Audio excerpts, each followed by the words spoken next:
textbook, and it's called 4 Ways to Represent a Function. AP Calculus love to focus on this. So the 4 ways we're going to focus on in this class is that functions can be represented verbally. So this is the first packet that says 1.1 4 ways to represent a function.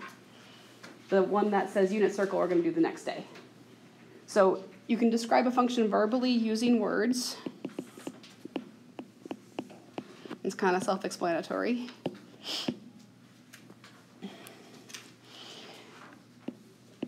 You could talk about it numerically.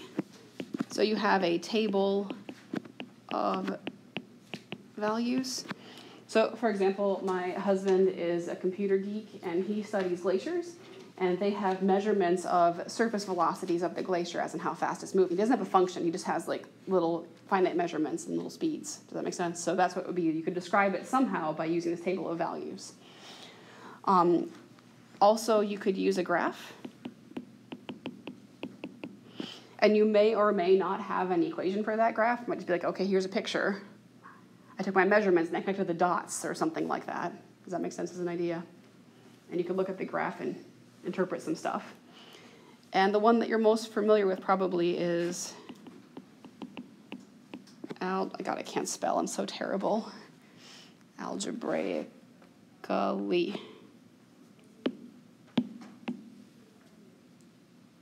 The eraser got bigger.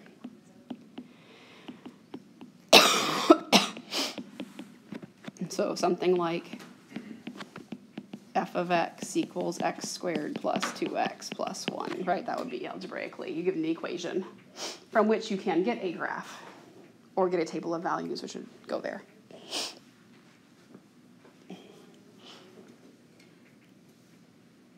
If I ever go to the next slide too quickly, just tell me to go back. Because there's these great forwards and back buttons. Let's see, watch. Okay. Is it recording? Yes, okay, great. Okay, so here is a graph. So tell me, how would you find f of 1? What does this mean?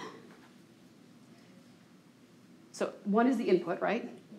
So you go to, and these x-axis and y-axis are a bit hard to see here, but you go to 1 and you look and see what the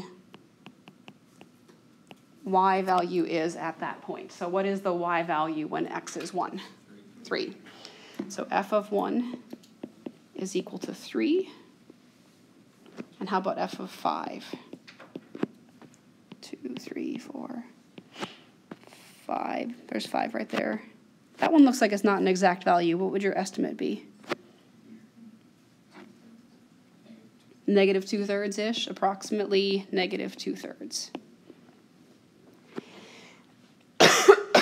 When you're asked to guesstimate stuff like that on a WebAssign question, it does have some tolerance for how close you have to be to the actual answer to get it correct.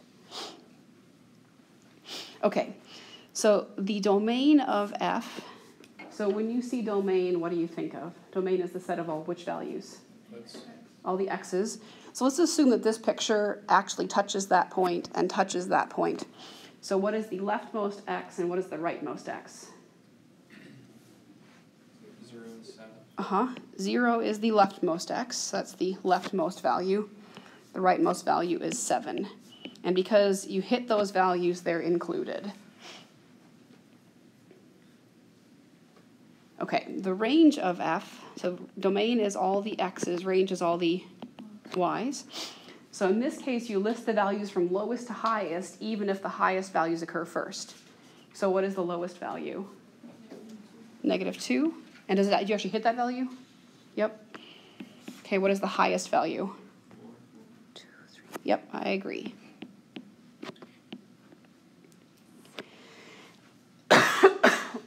Okay.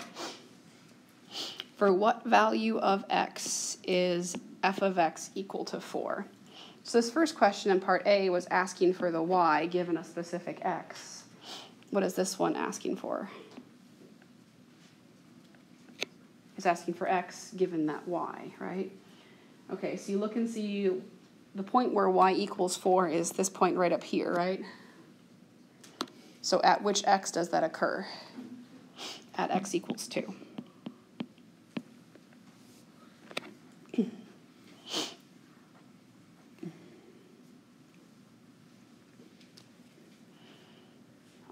the last question is, where is your function f increasing? So increasing and decreasing mean what you think they should mean. Increasing means you're going up, decreasing means you're going down, right? So this is asking for which x values is this function increasing, and it increases from here to here. So what x values are those? 0 to 2. And technically, we're not going to include 2 because 2 is kind of a no point. You change from increasing to decreasing at that point, so we're just not going to include it. My pre-calculus textbook did last semester, and it made me crazy. So don't include that changey point. Technically, the starting point isn't a changey point, right? Okay. And then to say also the interval from, so this looks like it's not exactly on a dot, but the function increases again there, right? So that's approximately what, like 5, 6, yeah, or 6.2, 6.3, whatever, something like that. Approximately 6.3-ish to 7. One thing we will learn in this class is how to use calculus to find that point exactly. So you can use a thing called the derivative to figure out exactly where that lowest point is without having to use a calculator and doing some fancy magic the calculator does. So it's pretty fun. And the function is decreasing in between those other values, between 2 and 6.3. Okay, so there's a graphical example. Next we have a verbal example. So if you turn on a hot water faucet, the temperature of the water depends on how long the water has been running, and probably also, at least at my house, the time of year. It's a lot colder in the winter. So draw a graph of temperature, capital T, as a function of time. Okay, so here is little time, here is capital temperature. So would the temperature of your water start off at a positive value or negative value, assuming we're talking in Fahrenheit? It'd be positive-ish, right? The water wouldn't flow at -20, right? Okay, so positive-ish, and it's kind of coldish. What happens when initially, does it get colder or warmer? It stays cold for a minute and then warms up. Yeah, it stays cold, but it kind of gradually warms up, right? So it kind of goes or it warms up quickly, at least if you're in my house, right? So it goes boop, and then it stays hot until you run out of hot water, and then there's a plunge, and then it stays cold. I mean, it might oscillate when your hot water heater catches up to you, but maybe it would never catch up to you. So something like that-ish. How those questions would appear something like WebAssign is they would be they're going to be multiple choice. They're here's a situation, which graph makes the most sense? Because they're definitely quite ambiguous when you're asked to do them as just word problems. Does that make sense? Okay. So the temperature increase is definitely linear? I think it does. I think it is linear. I don't think it jumps. Because I think but I mean, I think you could justify it either way. Does that make sense? I claim no perfection to my picture. So maybe also maybe everybody's faucet's a bit different. Oh, that was not what I had to do. There we go. Okay. And the one you have to be really familiar with is the algebraic stuff. Mostly, it's really useful if you know what function notation means. So what does f of 2 mean for you to do? Input 2 for every x means find the output when the input is 2, right? So this would be 3 times 2 squared minus 2 plus 2, which I think is 12? You guys agree with that? F of 2 is equal to 12? That's a fancy way of saying the point 2, 12 is on the graph. Does that make sense as well? When x is 2, y is 12. But the basic idea, f of 2 means input 2.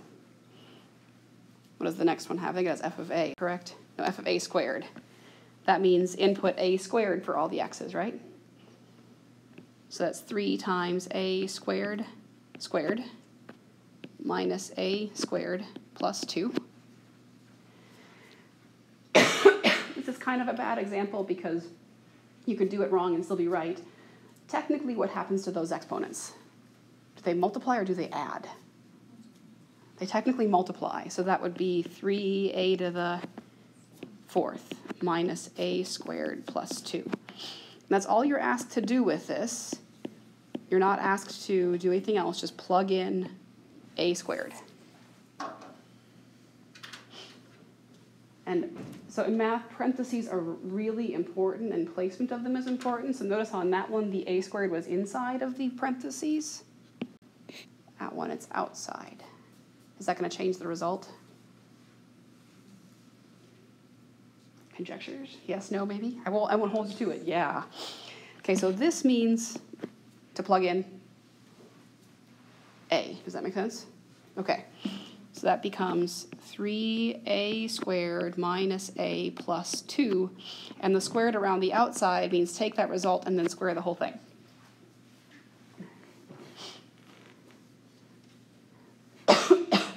Now, one job in this class for me is to break all of your bad math habits that you need to unlearn. Okay, so first one is that powers do not distribute over addition, ever. Well, maybe not ever, but almost never. So if you see squared, squared means thing multiplied by itself, right? So you've got thing, which is 3a squared minus a plus 2 times 3a squared minus a plus 2. And then it's like distribution on steroids. I'm sorry, things that take a long time are always on steroids for me. So let's be a little bit systematic. How about we first distribute the 3a squared to everybody? Does that make sense? Okay, so we get 9a to the 4th. What comes next? Negative 3a cubed. Awesome. And then? 6a squared. Awesome. Okay. Also color code on my iPad. It's so cool. Next, distribute the a, including the negative part. Does that make sense? Okay, so we're going to get... and I'm just going to line that up so I know that they're going to like add together easily. And then... awesome. And then... great. And then who's left? Plus 6a squared. Great. You don't have to line stuff up like me. I just chose to because I knew I was going to run out of space and because now the like terms are all kind of lined up and I can add them easily. So when you combine all your like terms, that's 9a to the 4th minus 6a cubed plus how many a squareds? 13, great. Minus 4a plus 4.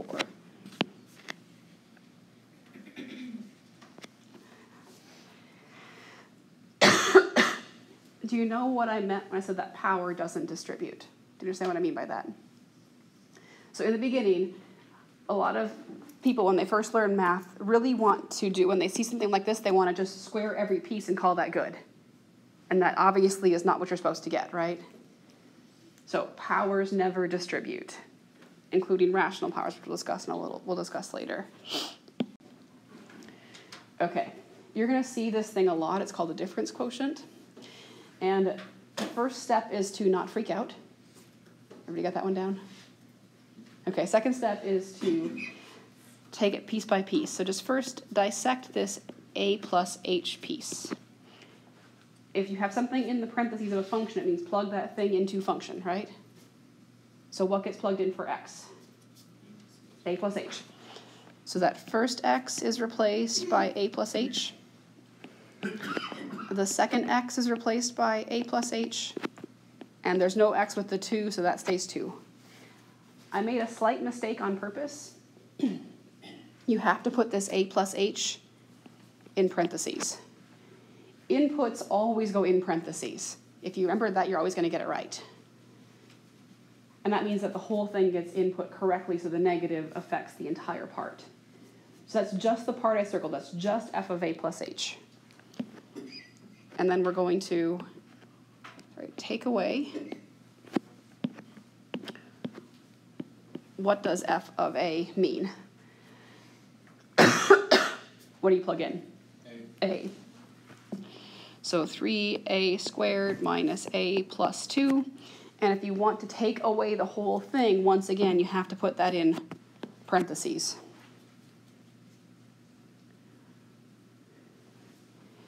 And all that business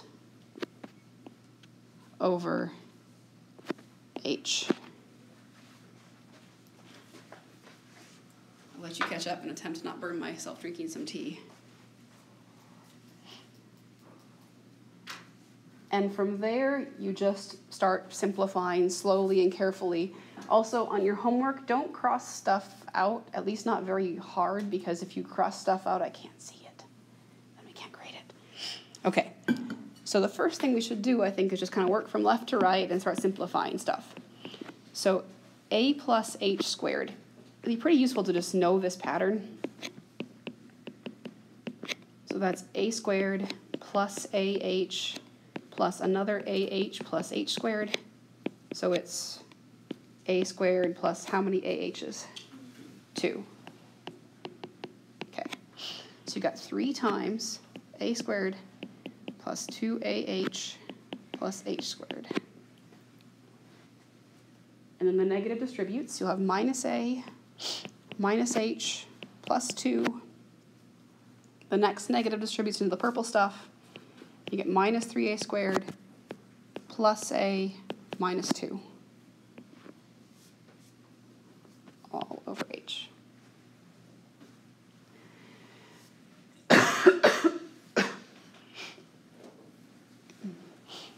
Okay, I'm just going to put like dots above stuff that cancels. So what stuff cancels pretty obviously and immediately? The a's do. So this negative a and this will cancel. What else?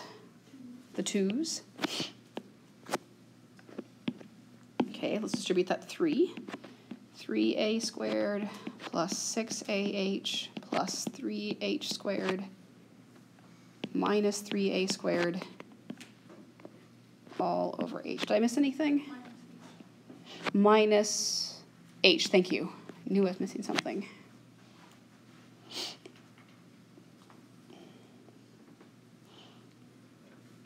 Can that h cancel from the bottom quite yet?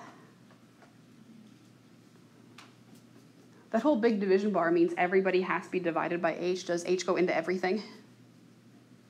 No, because of the 3a squared and negative 3a squared, but they cancel, so yay. So now we have 6ah, oh my gosh, plus 3h squared minus h all over h. No, every single term has an h. You can divide every single little piece by h. So if you do 6ah divided by h, what's that give you? 6a. 3h squared divided by h will be, and then h divided by h will be 1. So minus 1.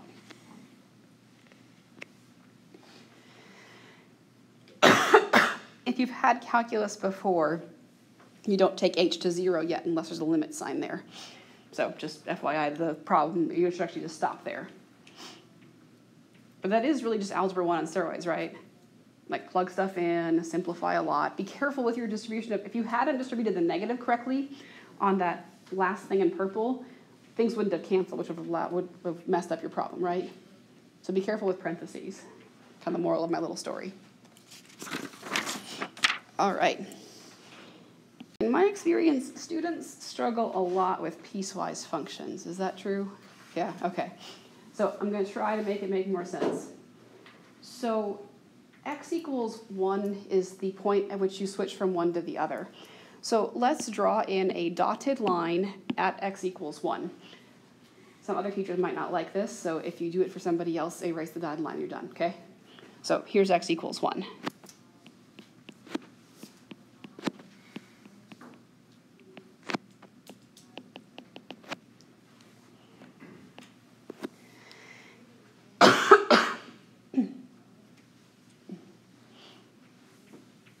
Okay, so the first part, what does y equals negative 1 look like? Because, you know, f of x is the same thing as saying y, right?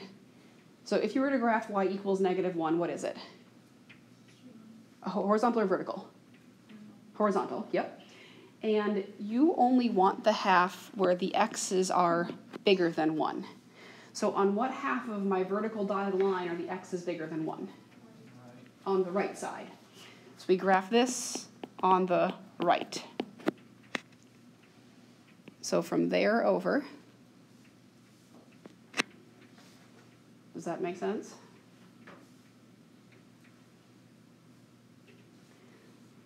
Now the one technicality is what happens when x equals 1. So you see how the or equal to is on that first part?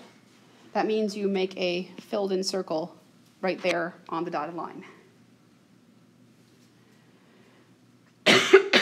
Sometimes teachers, and myself included, they might say like graph the entire line.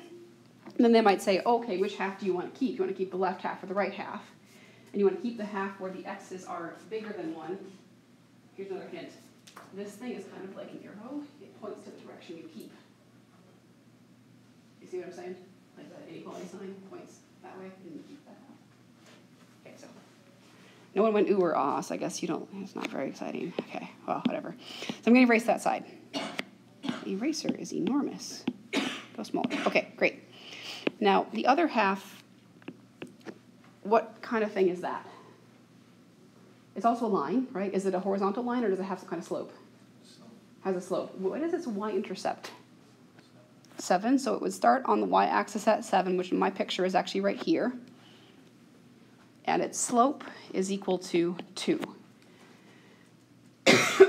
Which means you rise 1 and run 2. So if I rise 1, okay, I said that backwards, didn't I? You rise 2 and run 1. I'm so sorry. 1, 2, yeah, and run 1. You see how that point is where you would actually cross that vertical line? And for this thing, do you keep the left half of the line or do you keep the right half of the line? You keep the left half. So you shouldn't graph anything past the line x equals 1. Just go back. So if you want to go backwards, how would you do your slope? You go to the left 1, great, yep. And so there's your line-ish.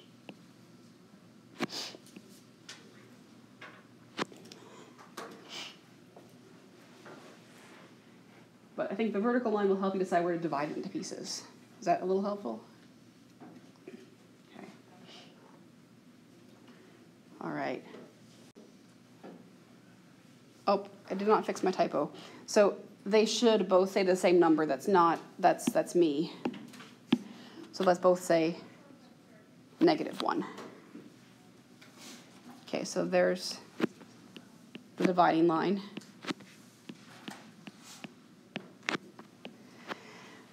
That's the danger of making your own handouts. No one edits them for you. Okay. So we have the line x plus 1. Do we keep the part of the line that's on the left half or the right half of our dotted line? The left half. So if you want to start graphing that, you would start at 1, and you'd rise 1 and you'd run 1, right? What you could just do, because you don't want to keep that right half, you could just not draw those dots. Does that make sense? Like, I'll use my pointer thing. So you'd start there. And you'd say, okay, well, I would go up 1 over 1, that's the wrong direction, right?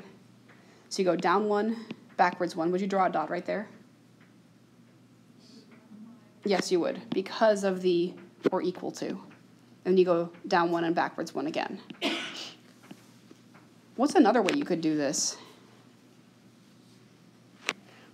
What is the first way you learned to graph functions? Like back in Algebra 1, it's the very first thing you learned. It might have been a long time ago. I would suspect the first thing you learned was how to plot points. Like just plug in numbers and plot points, is that correct? So if you wanted to graph this function, you could just plug in numbers that were less than or equal to -1. Does that make sense? Like plug in -1, what do you get? 0, which is the point that we have graphed right there, right? You can plug in -2, what do you get? Which is that next point right there. Does that make sense? So if you're stuck, if you've got no idea where to go, you can start plugging in some numbers. That's always a fallback method. It always works. It's not perfect because it involves knowing what points to plug in the first place, but if you're stuck, plug in some points. Or you could check if you're right that way. All right, how about x squared? So we could plug in some points. Technically, you can't plug in -1, right? But we do sort of figure out what the open circle is going to be. So if you plug in -1, what would you have gotten out of x squared? 1. So that means you have an open circle right there. How about when you input 0? 0. You get 0. Input 1, you get. And input 2, you get. 4. And after that, you're off my graph. So whatever, draw an arrow.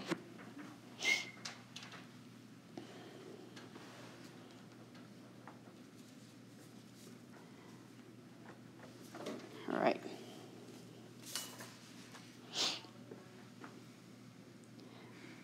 So we talked about domain and range from a picture in a previous problem. When you think about domain and range in the context of equations, I personally think about, it's easier to think about domains as things that you can't do. I call them my mathematical commandments, and you cannot break them. Commandment number 1 is no division by what? 0. Which means there can't be a 0 in a denominator. What do you think commandment number 2 is? It applies to this problem. There are square roots. What can't you do with square roots? No square root and negative. So we're not going to work with imaginary numbers in this class much at all. Okay, so in the real number system, you can't square root a negative. It's not defined. The second thing, which you might not be familiar with, have you guys heard of logarithms? Like briefly, a little bit. There's no log of negatives or 0. We'll discuss logarithms more tomorrow, but for now, that's something that you cannot do. Just remember that. It's a little bit like a square root sign.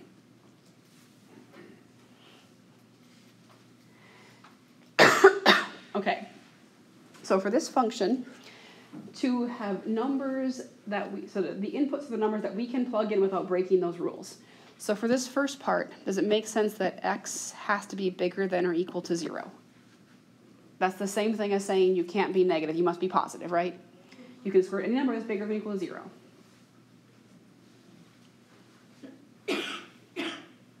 With this second one, the 11 minus x has to be bigger than or equal to 0. The stuff you're square rooting must be positive. Can you solve that second inequality for x? If you were to do so, what would you do first? Subtract 11, sure. Negative x is bigger than or equal to negative 11. And then what else? Which does what to the inequality symbol? Great. So you have x has to be bigger than 0, and x has to be less than or equal to 11. So, and that's because if you're not positive, you won't work in the first one. And if you're not smaller than 11, you won't work in the second one. So if you're both bigger than or equal to 0 and less than or equal to 11, here's a picture representation of that. Everything from 0 on up and from 11 on down. You have to be both to work in this function. So what range of numbers fit both criteria? What's the lowest you can go? 0. Because if you go below 0, you won't work in the first one. Does that idea make sense? What's the highest you can go? 11. What would be the problem with plugging in a number like 12? You'd have a negative in the second one. Does that make sense? Okay. And because your function is a combination of those two things, you must make sure both of the square roots are non-negative. So the domain is from 0 to 11. And if you have access to like a computer or a calculator to check your work, you could graph that function, and you'd see that it would only exist from 0 to 11. There'd be the picture wouldn't exist elsewhere. Does that make sense? On a quiz, you're not going to be given a calculator, so you'd have to be able to do it without that. But it's good to use those things to check and see if you're right. So if you're not, you can get help. This one is commandment number 1. You can't divide by 0. So I would take that function and factor the denominator. And what is it? In factored form. Difference of squares. It's actually not. It's because x squared minus x. If it was x squared minus 1, that's difference of squares. It's the greatest common factor of x. You see that? So it's x times x minus 1. So what two numbers make that 0? 0 and 1. So x can't be those two numbers, but anything else is okay. Does that make sense? So one way to give the domain is this, but when my directions ask for interval notation, you've got to give it to me as an interval. So 0 is the first number you have to leave out. So negative infinity up to 0. And to signify that you leave out 0, you use a parenthesis.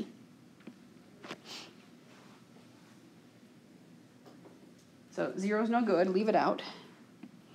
Leave it out in the next one too, because you've got to leave it out for real. Up to, what's the next number you leave out? 1. Parenthesis, because you don't include it. And then from 1 to infinity. I understand that that's a lot more writing than the first one, but that's what the interval looks like. And you don't use square brackets because you can't be 0 and you can't be 1. Square means include, parentheses mean don't. Infinities always get parentheses because you can never get all the way there. Just is what it is. Just live with it. Okay. Now here's a verbal representation of a function that we can actually make into an equation. We're going to do a lot of this in a later section, so it's good to have a little bit of practice now. So you have a storage container, and it has an open top, and it has a volume of 10 cubic meters. The length of the base is twice the width, and the base, making that base is $10 per square meter, and making the sides is $6 per square meter. Maybe the base has to be thicker because it has to be stronger. That makes sense as a possible situation that might occur? Okay, so we want to figure out how much is it going to cost to make this box depending upon the length of the sides. So I think it always helps to draw a picture, because I feel better if I do. You know you're going to get art class and math class, right? I think I'm pretty good at drawing boxes. My base looks square, but it's not. We're going to, the little thing that's not drawn to scale. Okay, the length is twice the width. So if I call this side W, what is that other side? 2W.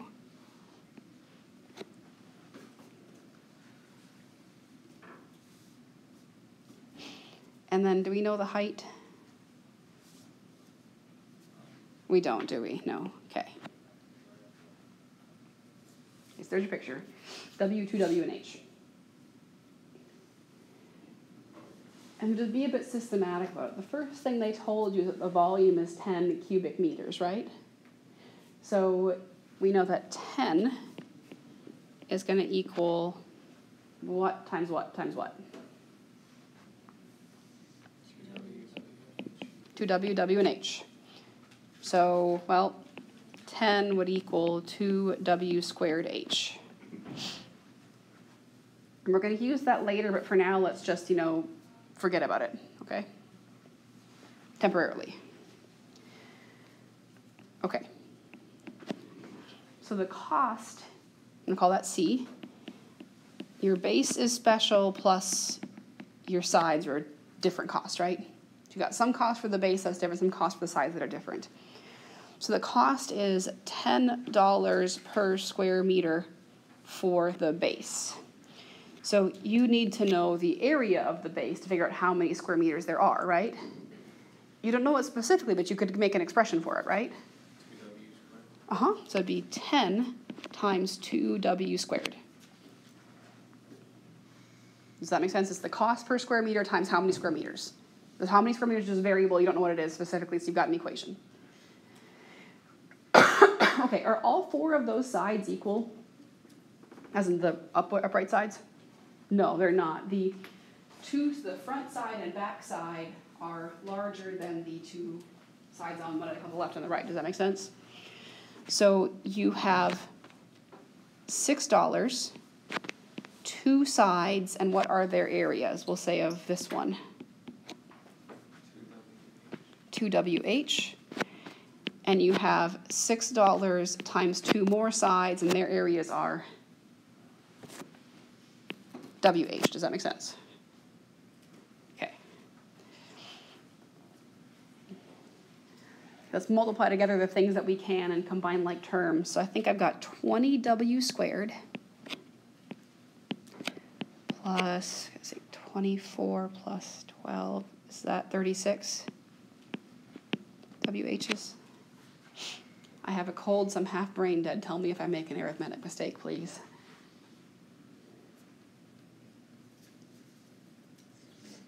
Do you agree? You can nod if you say yes. Okay, so that's my cost equation. Now, they did say as a function of the width, which means they only want W's in this final equation. And so what you can do is go back to this first part that you had. Do you see how you can solve that for H? So you see that H is equal to 10 over 2W squared, or 5 over W squared. And that information allows you to replace the H by that 5 over W squared.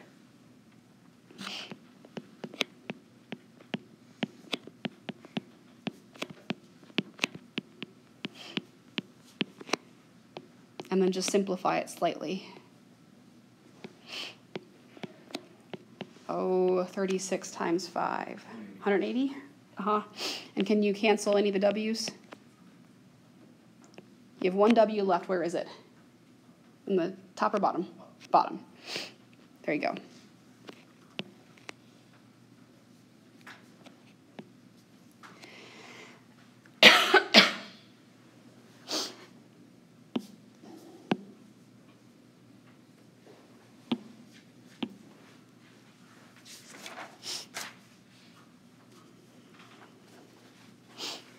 Okay. And the slight technicality about the domain. So give the domain of the function. So the domain in this problem is affected a little bit by the context. So since W stands for width, your width can't be negative. Does that make sense? And it also can't be 0. Because if you had a width of 0, you'd have no box, right? So your W has to be bigger than 0.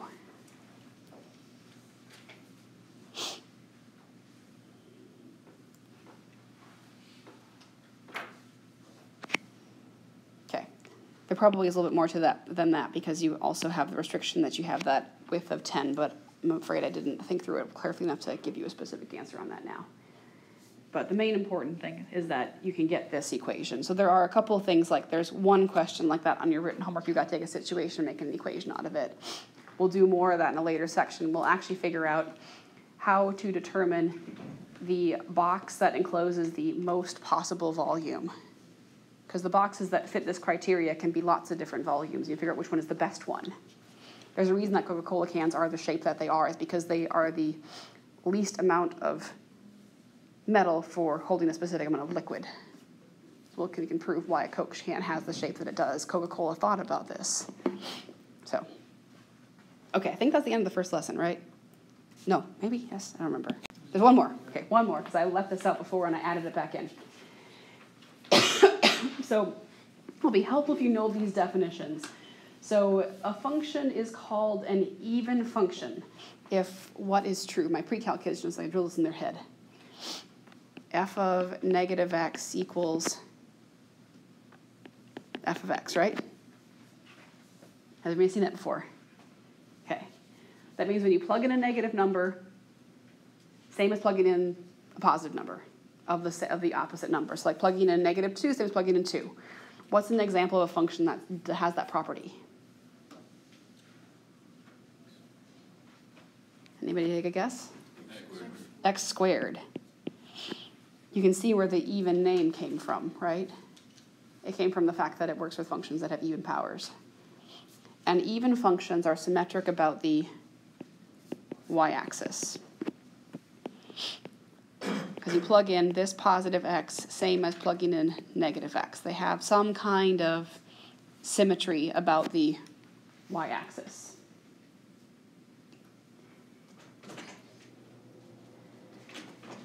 The function is called odd if f of negative x equals negative f of x. And if f of x equals x squared is an example of an odd function, what do you think, an even function, what do you think an example of an odd function is?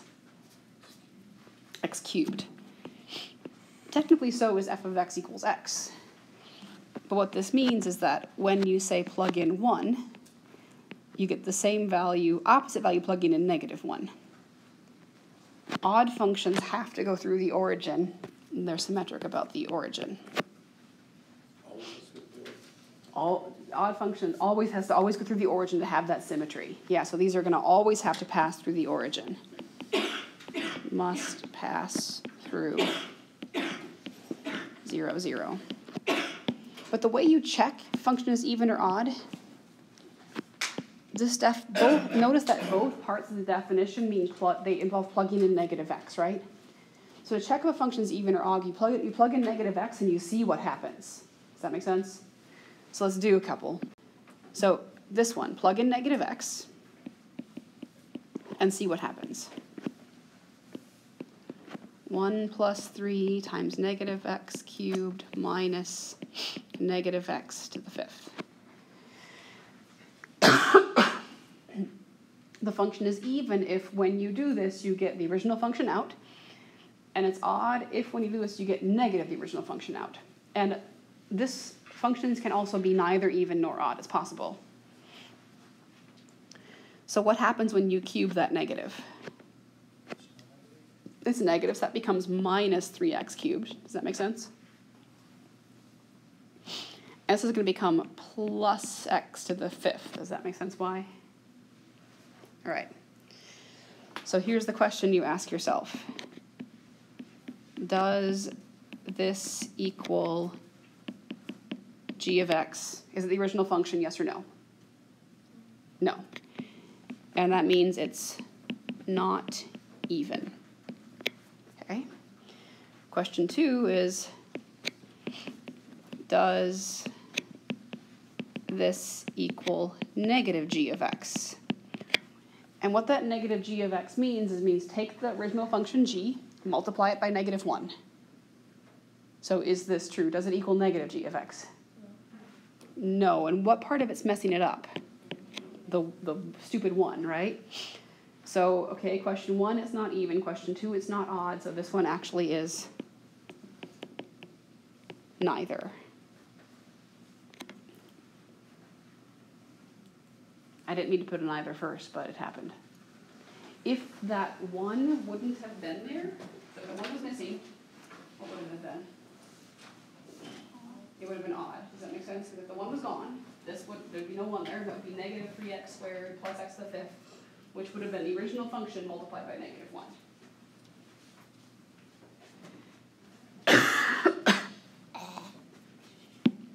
I know. It's been a week. It's not fair to get colds in summer. Okay, how about this next one? So plug in negative x. And until you're really, really, really awesome good at this, you've got to show me that you know that that's the step to do. Oops, I made a boo-boo. I should say negative x, the 4th should be outside the parentheses. Okay. What happens when you square negative x? X squared. The negative goes away, right? What happens when you 4th power negative x? X to the 4th. So the first question you say is, okay, does that equal the original function? Yeah, okay, so this thing is equals the original. It is an even function. So if you're asked to graph that, you know that, okay, this function has symmetry about the y-axis. Awesome. All right, the last one. Okay, so plug in negative x. and we get negative x over, I want an odd example. Let's make that x squared plus 1, okay?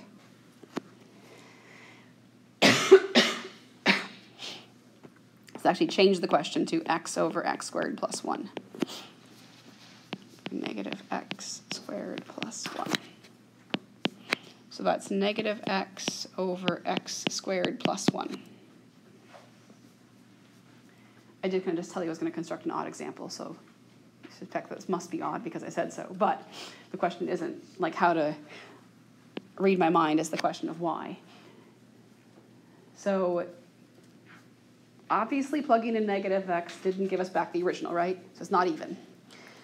Now, what messed a lot of my students up in the past is what would odd look like. So if you took this function, multiplied it by negative 1, would you multiply the numerator and denominator by negative 1, or just part of, just one of them? Just one. You see how this is the same thing as taking negative 1 times the function itself? So this is an odd function. If you multiply by negative 1 in the numerator and denominator, not multiply by positive 1, not negative 1, because negative 1 over negative 1 is positive 1, right?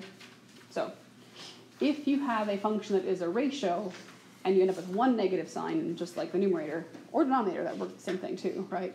It'll be an odd function. Okay, so that's even odd. Okay, I think I made you sit for an hour already. Let's